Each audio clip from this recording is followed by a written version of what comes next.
Hello, all you idiot babies. Today I am going to teach all of you about a little game known as Monster Hunter. To put it simply, you're the hunter. And your goal is to kill the monster. And that's all you really do. Except, of course, for all the little steps in between. See this helmet I'm wearing? Doesn't come cheap. About a whole tenth of the maximum money you earn in the game is required to make this helmet. And the sword, that's going to be basically all the money you've accumulated throughout your entire journey, and a ton of rare RNG parts. Now, because most of you are idiots, babies, or both, you probably don't even know what RNG is, so I'll be explaining it to you. Imagine wanting something and never getting it. That is basically RNG. So until RNGesus decides to smile upon you, you'll never get the rare drop you want. So, is that the only bad part, you may be asking? No, it's not. Rathalos, Azure Rathalos, Silver Rathalos, Gravios, Black Gravios, Plesioth, Green Plesioth, and some other monsters. Oh, but I like those monsters. Yeah, and that's why you're alone in your parents' basement, and not even a catfish will love you.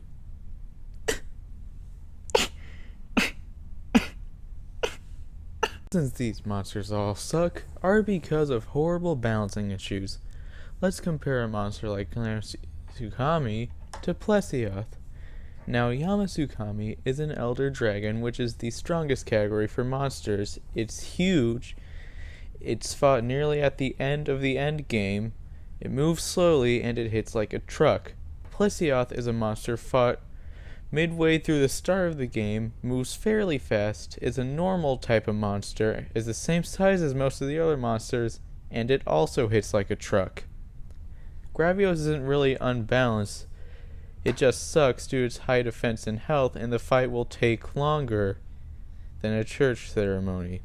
And Rathalos is just an unbalanced, unfair douchebag who somehow manages to be one of the most popular monsters despite its subpar fight, and there are 4 different versions of him, and all of them are disappointing fights. Like I stated earlier, you can create armors and weapons by carving the guts off of whatever you make into a corpse.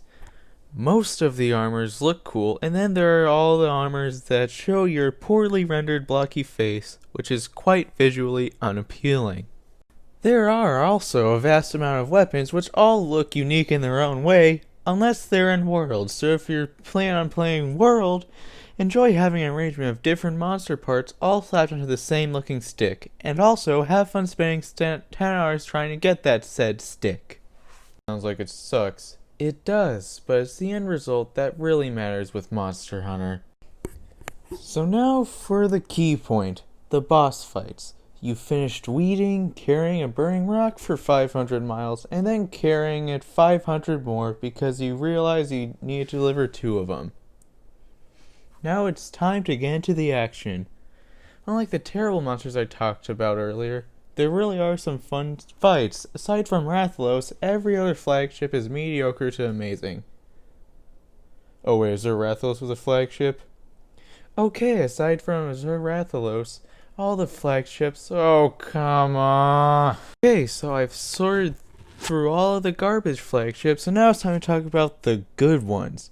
Nagakuga will be one of my all-time favorite fights, being fast-paced, challenging without being unfair. Nagakuga just looks awesome. Let's be real here. He's finally in Worlds, and for all you degenerates who can't deal with any game under 4K resolution, you can fight him now. Now, because I don't have all day, I'll give you all a montage of all the other good flagships.